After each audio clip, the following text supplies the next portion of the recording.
Hello?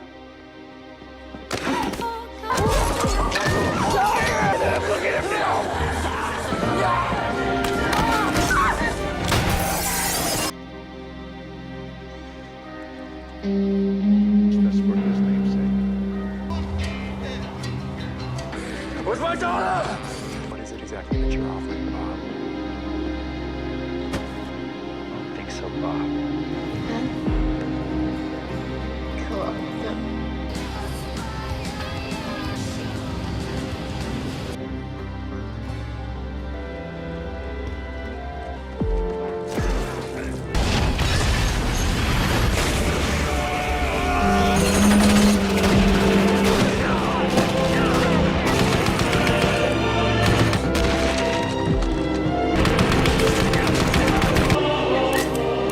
No.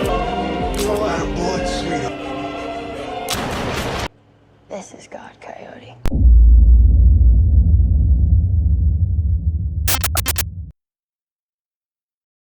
Di awal film memperlihatkan seorang wanita bernama Cass yang sedang melamun di salah satu toilet umum. Diberitahu kalau Cass ini adalah korban dari penculikan. Baru sekarang ia berhasil kabur dari para penculik itu setelah 10 tahun diperbudak oleh mereka. Kemudian Cass mengingat kejadian dulu ketika dirinya pertama diculik. Kala itu, Cass dan ibunya baru keluar dari minimarket. Namun belanjaan si ibu ada yang ketinggalan. Akhirnya si ibu kembali masuk ke dalam sedangkan Cass menunggu di luar. Akan tetapi tiba-tiba Cass langsung diculik oleh sekelompok orang bertato yang diketuai oleh pria bernama Cyrus. Ini orangnya. Terungkap fakta kalau Cyrus ini adalah ketua penculik sekaligus ketua dari sekte penyembah kambing. Mereka selalu menculik gadis seumuran Cass untuk diperbudak lalu dijadikan pemuas nafsu mereka. Cass sendiri adalah salah satu korban yang berhasil kabur setelah 10 tahun diculik oleh Cyrus dan kelompoknya. Saat ini Cass bersumpah akan membalas dendam kepada Cyrus dan semua antek-anteknya.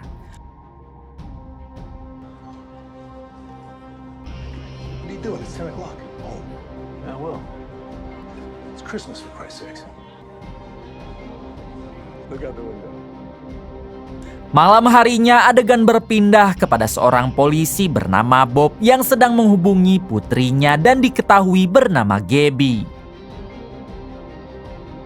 Ternyata Bob dan istrinya atau ibu Gabby sudah bercerai. Jadi ia hanya bisa berkomunikasi dengan Gabby lewat panggilan telepon saja. Di sini Bob mengucapkan selamat Natal karena besok adalah hari Natal. Wish a Merry Christmas for me, okay? Kemudian Bob meminta Gabby putrinya agar selalu menjaga diri dan jangan main terlalu jauh. Sebab penculikan sedang marak di Amerika. Selesai menghubungi Bob, Gabby segera turun ke lantai bawah namun tiba-tiba Hello?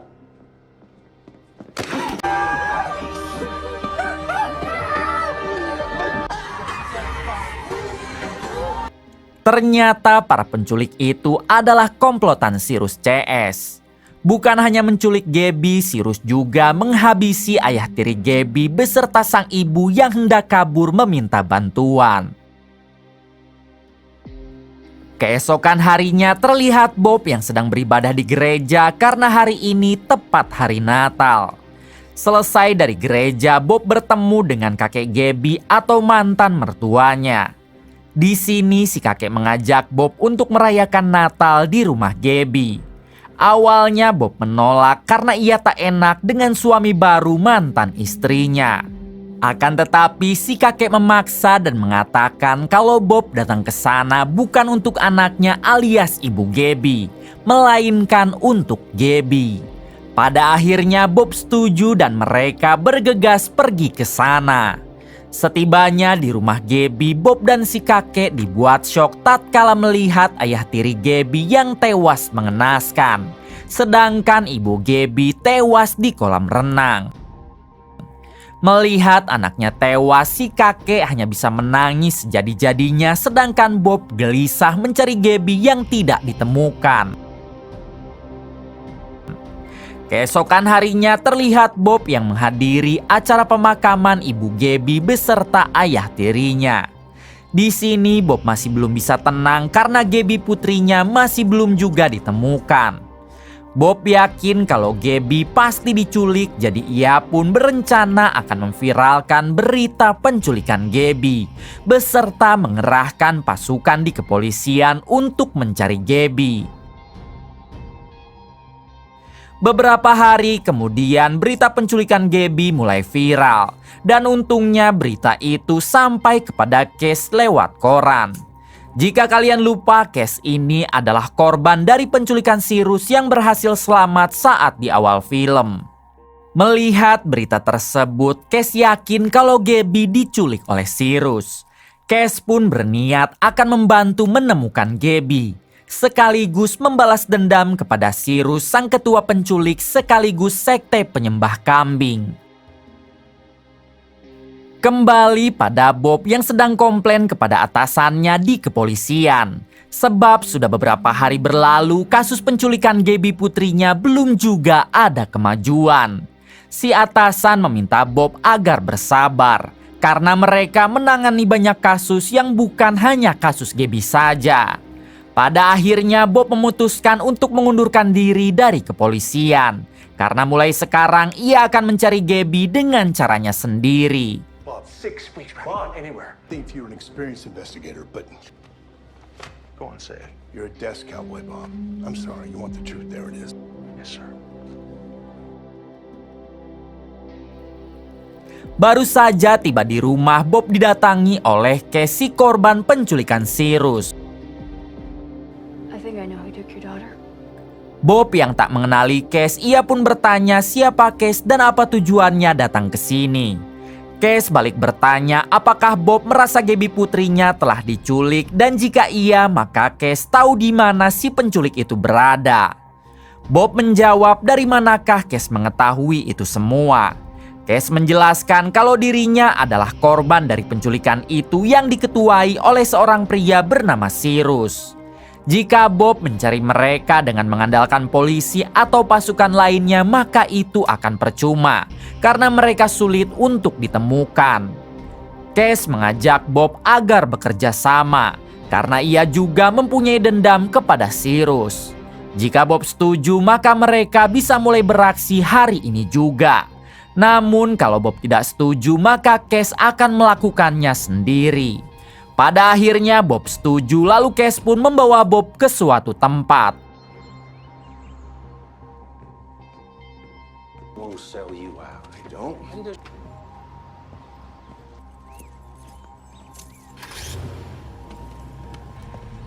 Be careful. Di tengah perjalanan, Case menjelaskan kalau Cyrus dan komplotannya adalah para pemuja kambing. Jadi untuk bisa menyelamatkan Gabby, mereka harus berpura-pura masuk ke dalam sekte itu dan jangan menggunakan kekerasan. Case meminta Bob agar turuti saja semua perkataannya karena ia yakin kalau Gabby pasti masih hidup. Selang beberapa saat, Case dan Bob tiba di sebuah rumah yang jauh dari pemukiman. Ternyata rumah itu adalah milik sahabat Case yang bernama Kewul semasa dirinya masih diperbudak oleh Cyrus dulu. Ternyata Kewul ini adalah mantan anak buah Cyrus. Namun sekarang ia sudah bertobat dan memilih hidup sendiri. Di sini Case meminta Kewul agar mentatokan seluruh badan Bob beserta wajahnya. Awalnya Bob menolak karena ia sama sekali tidak suka dengan tato. Namun dengan berbisik, Case mengatakan kalau ini semua demi menemukan Gabby. Alhasil Bob pun setuju lalu mulai ditato oleh Kewul. Fuck that. Give me the fucking thing. One final touch. No. Selesai menato Bob, Case pun bertanya kepada Kewul tentang di mana keberadaan Cyrus sekarang karena dirinya akan meminta maaf atas pelariannya kemarin. Kewul menjawab kalau biasanya Cyrus berada di klub malam langganannya. Jadi sebaiknya Cass langsung saja datang ke sana. Where is he? She would. We were just discussing philosophy. She was alive 2 weeks ago.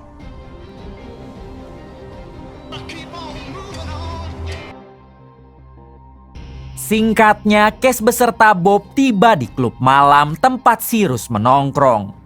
Di sini Cass meminta Bob agar menunggu di mobil, sedangkan dirinya akan masuk ke dalam sendirian.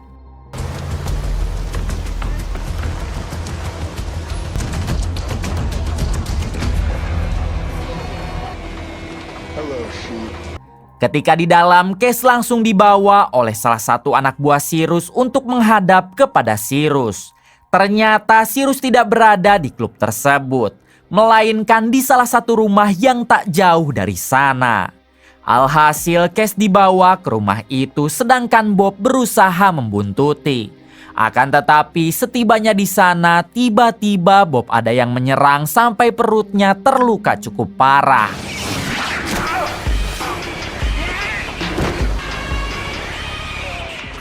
Dengan cepat Bob pergi ke toilet umum untuk mengobati luka di perutnya. Sedangkan Cass baru bertemu dengan Cyrus.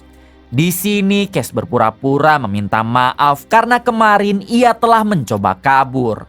Cass sangat menyesal melakukan hal tersebut sebab dirinya tak bisa jauh dari kelompok Cyrus. Tentunya Cyrus tidak percaya begitu saja sehingga ia menghajar Cass beberapa kali.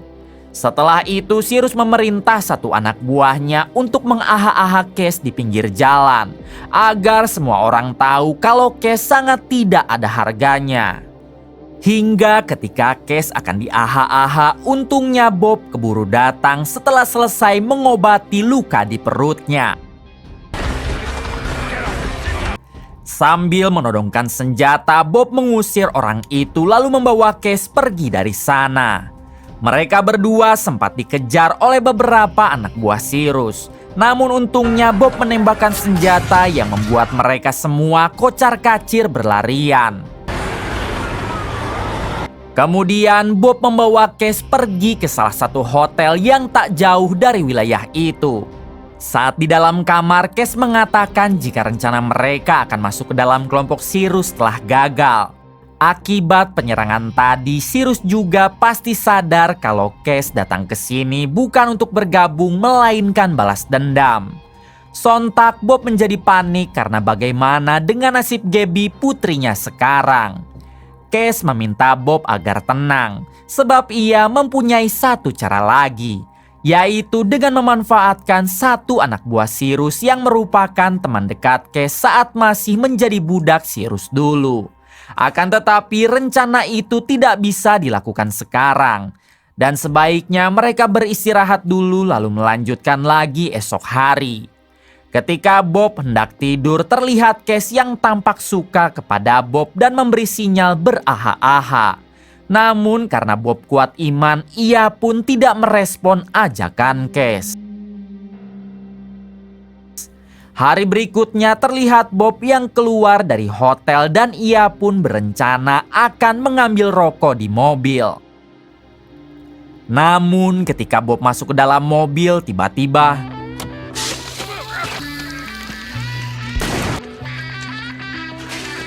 ternyata ular tersebut sengaja disimpan oleh anak buah Cyrus. Bob yang melihat anak buah Cyrus ada di belakang mobil, ia pun langsung mengejar hingga terjadi aksi kejar-kejaran. Di tengah pengejaran, beruntung Cass menyusul menggunakan mobil lalu segera menembak kaki anak buah Cyrus. Di sini Bob langsung saja meminta si anak buah agar mengatakan di mana Gabby putrinya sekarang. Akan tetapi si anak buah tak sudi menjawab hingga inilah yang Cass lakukan. Setelah itu Bob harus pingsan akibat bisa ular yang tadi menggigitnya. Dengan cepat Cass segera membawa Bob ke tempat Kewul temannya untuk diobati. Setibanya di sana, Cass memohon kepada Kewul agar mengobati Bob yang tengah sekarat akibat gigitan ular. Cowell yang bersikap netral tidak berpihak kepada Case ataupun Cyrus, ia pun segera mengobati Bob. Pagi harinya Bob terbangun sudah dalam keadaan bugar. Ternyata obat yang semalam Cowell berikan sangat ampuh sehingga membuat Bob langsung sembuh. Setelah itu Case memberikan sarapan dan minum kepada Bob karena sekarang ia mulai menaruh perhatian. Kemudian Case dan Bob pergi dari sana. Dan tak lupa mereka berterima kasih kepada Cowell karena telah memberikan pengobatan. 1 jam setelah itu, Case mengajak Bob untuk mendatangi salah satu temannya yang merupakan adik wanita Cyrus. Ketika bertemu, Case berpura-pura memohon kepada si adik agar merayu Cyrus untuk memasukkan lagi dirinya dan Bob ke dalam kelompok. Case beralasan jika mereka berdua tak nyaman hidup di luar dan lebih baik menjadi anak buah Cyrus. Alhasil si adik akan mencoba berbicara kepada Cyrus nanti saat bertemu. Setelah itu Case mengajak adik Cyrus agar ikut beristirahat di hotel yang telah mereka sewa. Selang beberapa saat Bob, Case dan adik Cyrus tiba di hotel yang dimaksud. Terlihat mereka yang sama-sama ngahuleng sambil menikmati beberapa botol ciu. Tak lama Case merebut ponsel adik Cyrus lalu menghubungi Cyrus. Si adik sempat memberontak namun Bob segera menahannya. Ketika terhubung, Case langsung saja mengatakan di mana gadis bernama Gabby dan apakah dia masih hidup. Case mengancam jika Cyrus tak mengembalikan Gabby maka adiknya akan mereka habisi. Mendengar hal tersebut, sama sekali Cyrus tidak takut dengan ancaman itu. Bahkan Cyrus mempersilahkan Case jika ingin menghabisi adiknya karena dia sangat tidak berguna. Kemudian Cyrus memberi tawaran jika Case ingin Gabby dikembalikan maka ia harus merampokkan uang $100.000 dari seorang bos mafia bernama Errol. Nantinya uang itu bisa ditukar dengan Gabby. Dan Case harus menyerahkan uang tersebut besok hari jam 6 sore di tempat yang Cyrus tentukan. Tak ada pilihan lain, akhirnya Case menyetujui permintaan Cyrus. Sedangkan adik Cyrus segera Bob usir saat itu juga.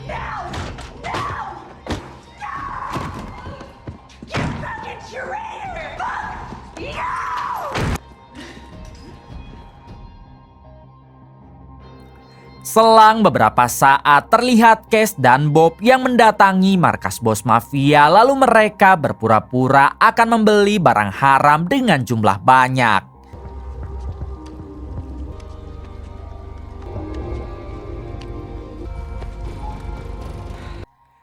Ketika Bob dan Case dibawa masuk ke dalam, inilah yang terjadi.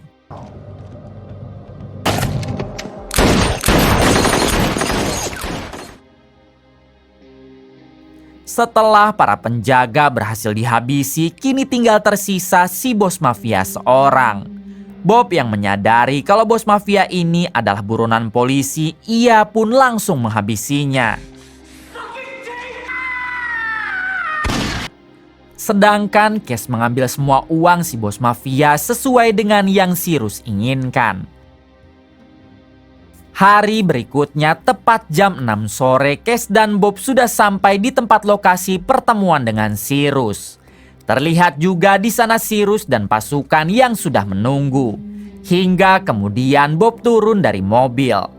Bob memberikan dulu setengah uang curiannya, lalu sisanya akan ia berikan setelah Gabby dilepaskan. Cyrus pun setuju lalu mengatakan kalau Gabby berada di balik bukit yang ada di belakang Bob.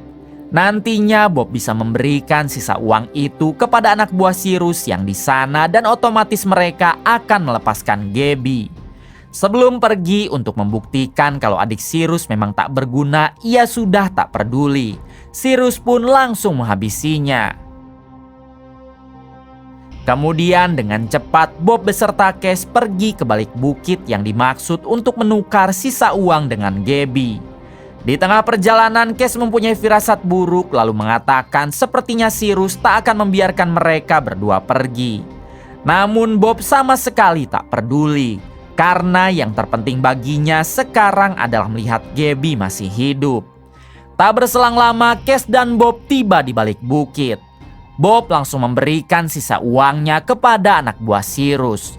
Kemudian mereka juga segera mengeluarkan Gabby dari mobil dengan kondisi tak sadarkan diri.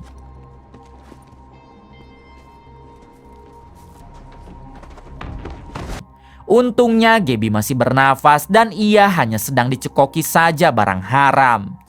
Sambil pergi, anak buah Cyrus berteriak, "Semoga kalian bisa keluar dari tempat ini dengan selamat." Tak lama terlihat ada letusan kembang api yang bertanda kalau Cyrus memang tak akan membiarkan Bob, Cash, dan Gabby pergi. Cash yang menyadari akan hal tersebut, ia pun meminta Bob supaya bersiap karena perang akan segera dimulai.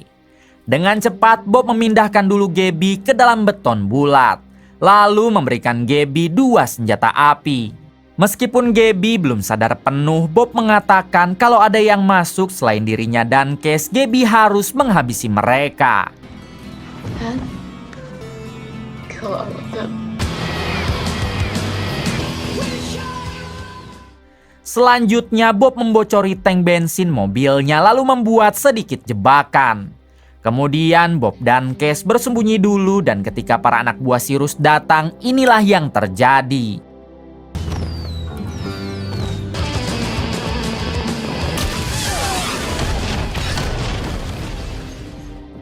Setelah mobilnya diledakkan, barulah Bob dan Cash beraksi dan sebaiknya kita lihat bersama meskipun paroek.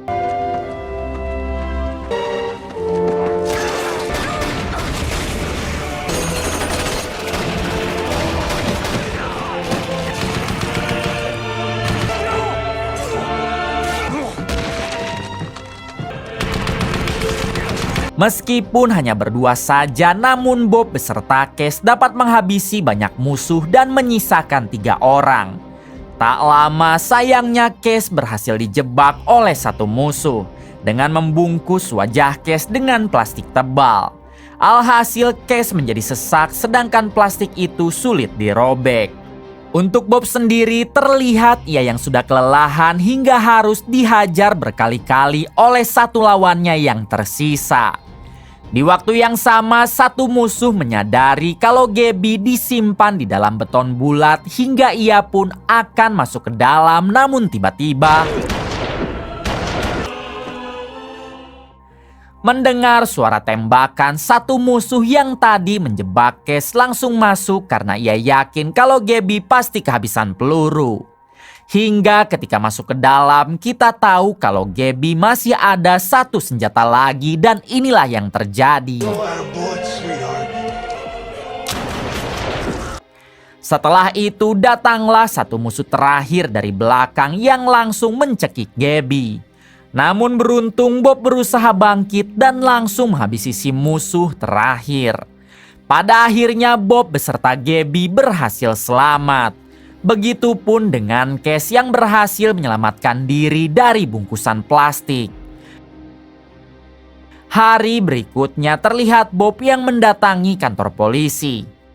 Meskipun dirinya sudah keluar dari polisi, namun Bob mendapat penghargaan. Karena selain menyelamatkan Gabby, Bob juga dianggap telah berhasil membasmi sekte sesat yang selalu menculik para gadis. Selesai dari kantor polisi, Bob pun mengobrol dengan Cash. Di sini Cash mengatakan kalau ia masih belum bisa tenang karena ada satu lagi yang belum dihabisi, yaitu Cyrus. Cash sudah tahu di mana Cyrus bersembunyi dan biarkanlah Cash menanganinya sendiri. Bob yang memang tangannya masih patah, ia pun meminta maaf karena tak bisa membersamai Cash. Namun jika Cash mau, Bob bisa meminta bantuan kepada teman polisinya. Cash menolak karena ia ingin melakukan hal ini seorang diri. Sebelum pergi barulah Bob memberikan sinyal ketertarikannya, lalu mereka pun saling bertukar ludah.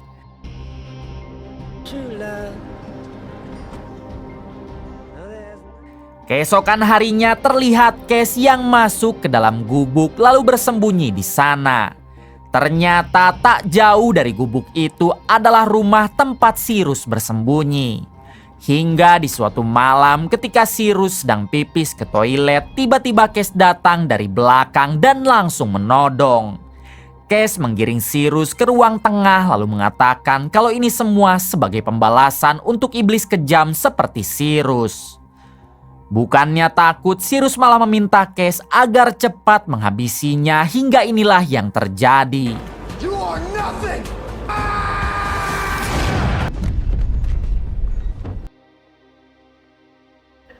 Beberapa hari kemudian, Case mendatangi rumah Bob. Terlihat Bob yang begitu senang ketika melihat Case kembali dalam keadaan selamat. Case bertanya apakah dirinya boleh tinggal sementara di rumah Bob.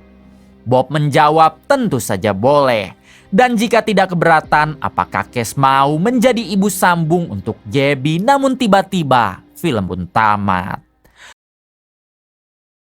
Terima kasih kepada semuanya yang telah menonton hingga akhir. Semoga kalian semua diberikan kesehatan dan rezeki yang berlimpah. Salam untuk semuanya dari Hampura Film.